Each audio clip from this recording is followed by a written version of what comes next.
What is up, Fiend fam? Throttle Fiend coming back at you with yet another video. Today is Sunday, Father's Day, so happy Father's Day to all my cool dads out there. Although you probably won't see this video until Wednesday, but on a gorgeous day like today, being Father's Day, had to get out and ride. I know you feel me. So, welcome to my long overdue VAM 21 update video. For those of you that didn't see my Pan America Part 1 test ride video, I have zero footage from VAM 21. I didn't put the GoPro on my helmet on the way down because it was supposed to rain, and we got maybe 20 drops the entire way down, and then it did nothing but rain the entire time we were there.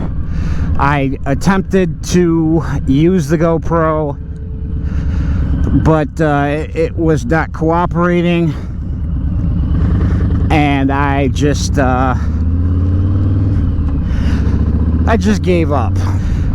But unfortunately I have no footage, so that's point number one. For anybody looking to take a trip, especially a long trip, I mean, it doesn't have to be a long trip, but especially if you're going to put that much time and effort into making a trip like that, if you want to capture, you don't have to be a motovlogger. If you want to capture it, other than the built-in GoPro in your head, make sure your technology is on point. Obviously, we can't control the weather, but we can do everything we can to help mitigate those circumstances. And definitely going forward, I will do a better job at that.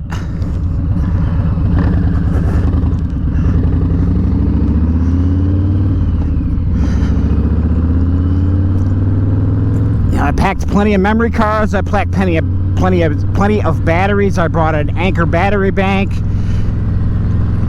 in case I needed the extra juice, and it just didn't work out. But yeah, definitely make sure that your technology is on point. And to go along with that, plan ahead, plan early. I am not a procrastinator, but for whatever reason, I totally procrastinated on this trip, and I did not have things packed until the day before I left. As a matter of fact, I didn't even get my my Sissy Bar touring bag until the late afternoon of the day before I left. So yeah, shame on me for waiting and all that.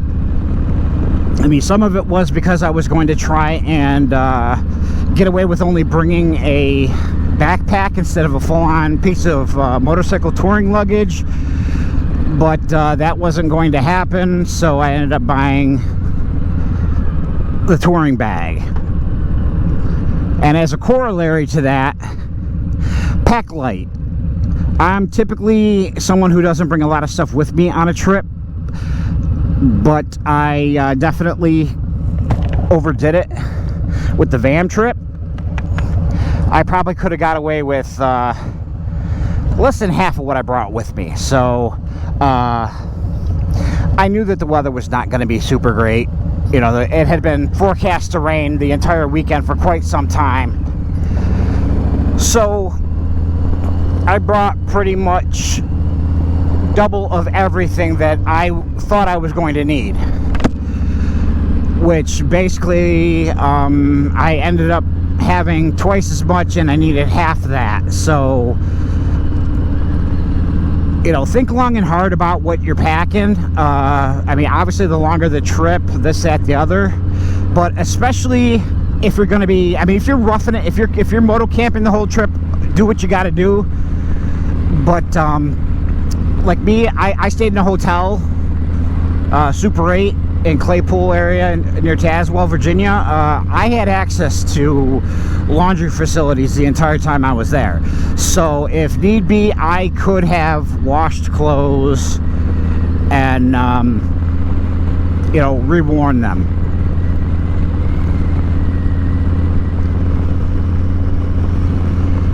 Another big one is make sure you take frequent breaks and listen to your body. I know a lot of you are probably sick of hearing about it, but I suffer with arthritis in both my wrists and hands, and I definitely pushed myself more than I should have on that trip.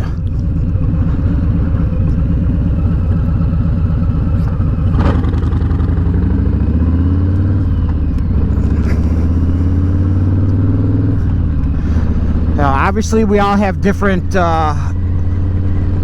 fuel capacities that we have to account for, but sometimes you need more than just stopping for a tank of gas and, you know, a soda or, you know, some water or whatever. Obviously, you know, a lot of us, I know, we have schedules to keep and whatnot, but listen to your body. If your body's telling you you need a break, you need a break. By the time I and Christopher David Lawson and Matt from Motos and Minis got to Tazwell, my right wrist was just screaming in agony.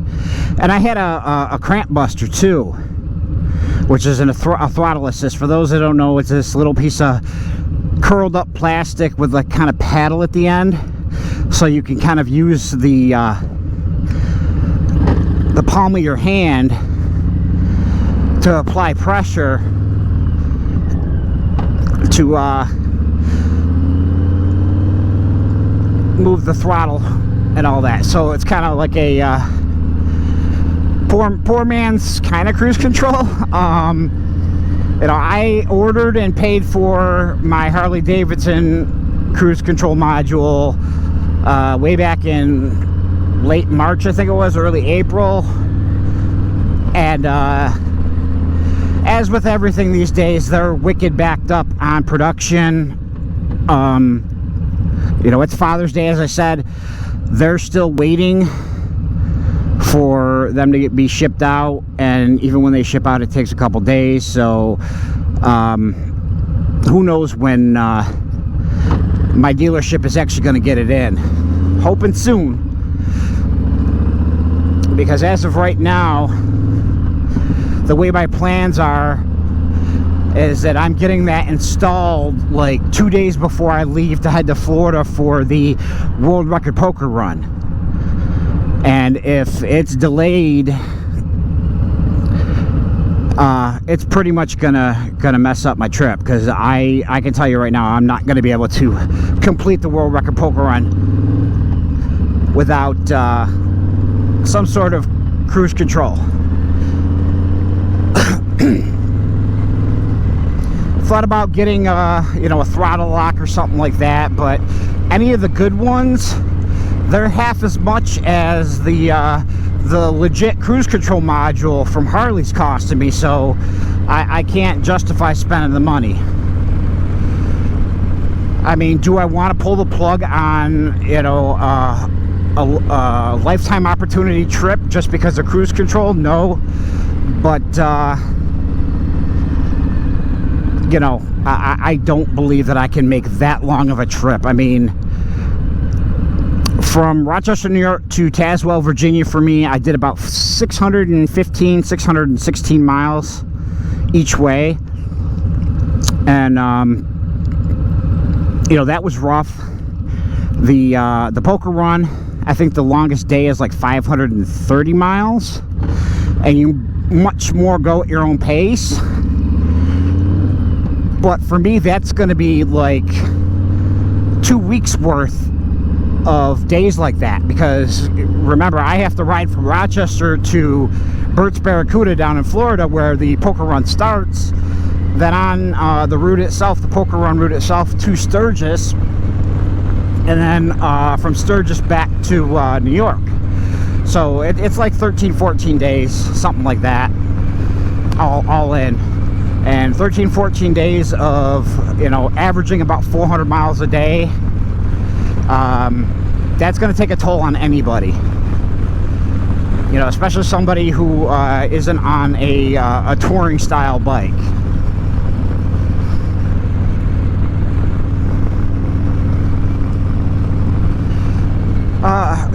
Kind of as an offshoot of that, stop and smell the roses. You know, like I said, you know, on the way down, on the way back, our truck was a little slightly, ever so slightly, a little more leisurely, which was nice. But, you know, I certainly did not enjoy it as much as I should have. I mean, yes, obviously, we're in the mountains of Virginia. I made sure to admire the scenery. I mean, and I've been through Virginia, I'm sorry, excuse me, West Virginia many times by car, but this is my first time by motorcycle, and it's just it's night and day difference. It's just, it's quite a phenomenal experience. So you know, make sure you stop and, you know, listen to your body, but also listen to your soul. If you feel like you want to stop off at that overlook and get some pictures, do that. If you happen to run into some cool locals that you want to talk to, or they struck up a conversation about your bike, which is probably bound to happen just about anywhere you go. You're always going to run into somebody.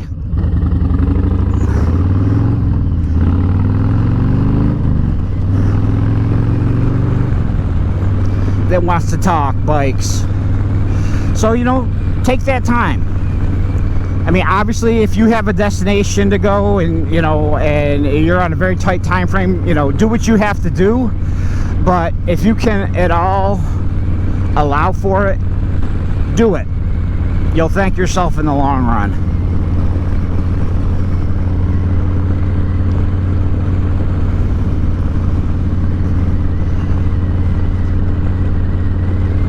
Another thing is make sure you have the right gear for the trip. You know, I definitely should have had cruise control installed on my bike before I went on that trip. But other things that I did to help fix things is there's a company out of Pennsylvania called Buffer, and they make medical grade gel seat covers with the gel inside. They come in a couple of different varieties.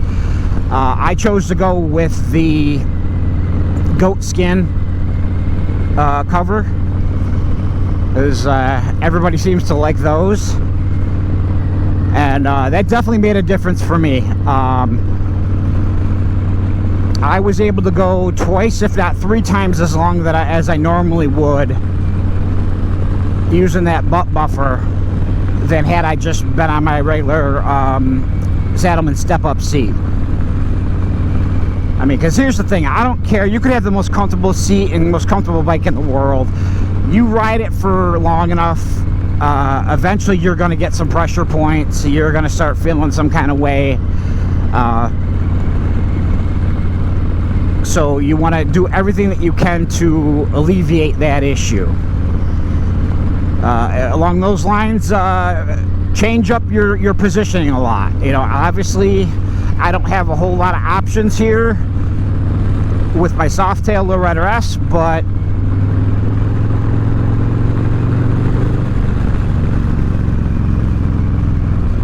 yeah, I do have the crash bars with the mustache guard on it, so I can stretch my my feet out a little bit. The problem is it pushes me back, and it makes me have to fully lock out my arms, which is okay in short spurts, but if I have to do it for any real length of time, it does start to be uncomfortable. So, you know, take a look at your gear and your bike too, you know, what you got going on there, and see if that something that you want to take a look at, because it's far better to do those things and have shakedown runs beforehand than to find out 300 miles into a 600-mile trip that you should have got some T-bars so that your hands were parallel with your shoulder, you know, or something along those lines. That's probably going to be the very first thing I change on this bike here. Next is either going to be some T-bars or a riser with the current bars that are on there. I need them to come back just a hair, maybe an inch or two, and I need them to come up probably about 3 inches or so.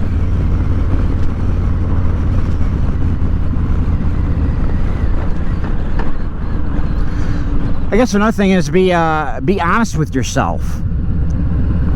You know, that was the first time I've ever taken a trip that long before. I mean, I did 500 miles in a day before, like the weekend after I got this bike.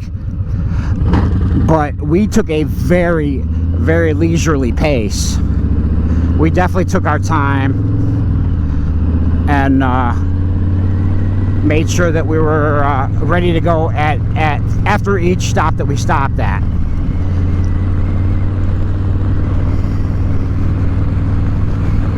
You know, and plan for the unexpected. You know, I mean, obviously you should have a first aid kit with you of some sort, some emergency medicines. You know, I suffer with migraine, so I brought some Imitrex with me, some stomach pills, stuff like that. You know, you should have some sort, especially if you're riding by yourself, you should have some sort of small toolkit that you bring with you. Because, you know, things can and do happen. You know, I've got AAA, and, you know, we've had them for decades, but, you know, if it's something minor that I can fix myself with, you know, a hex bolt, or a hex wrench, I'm sorry, Allen head wrench, or some small tools, I'd rather do that than to have to rely on waiting on someone else to come and render assistance.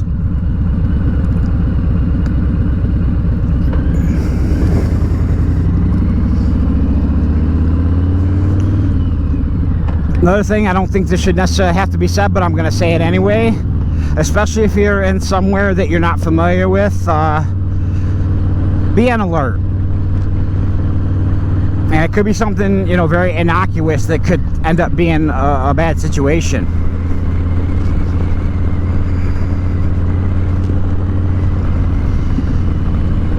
We stopped for lunch at a McDonald's on the way down, and we had just pulled out of the parking lot, getting ready to get back on the interstate, and a sport utility vehicle decided that they were going to come across 3 lanes of traffic and cut in front of us, and that could have been, I mean, we had to get on our brakes fast. And that's one of those things you just, I mean, it wasn't like it was at an intersection or anything like that. You can't account for it. You just have to keep your head on a swivel and just watch out for cagers, because they'll ruin your day in short order if you're not careful. You know, between being distracted by you know, gadgets and gizmos, you know, even those people that have their hands-free devices, you know, they're still, you know, oblivious most of the time. Beautiful car. You know, the only person that's going to look out for you is you. So make sure that you do that.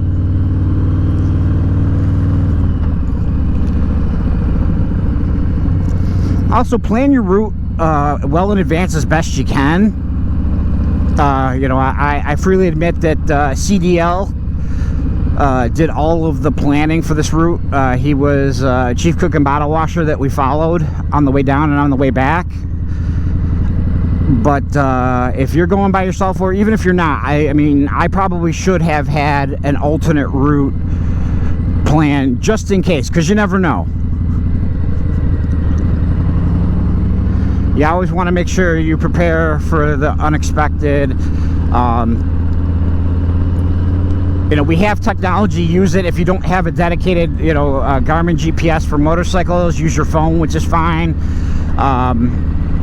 You know, try and find ones that offer real-time traffic updates, so that if there happens to be unexpected construction, you can potentially skip that.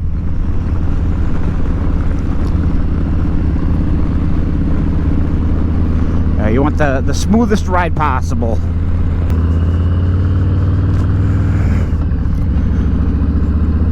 Another thing is pay attention to the gas stations.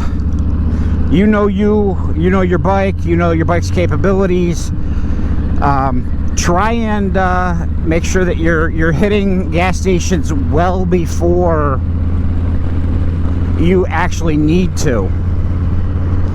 On the way down, Matt has a Road King, and I obviously have my Lowrider S, so we have much bigger tanks than Christopher does in his Indian, so he had to stop more frequently than we do, but I pretty much fueled up at every stop.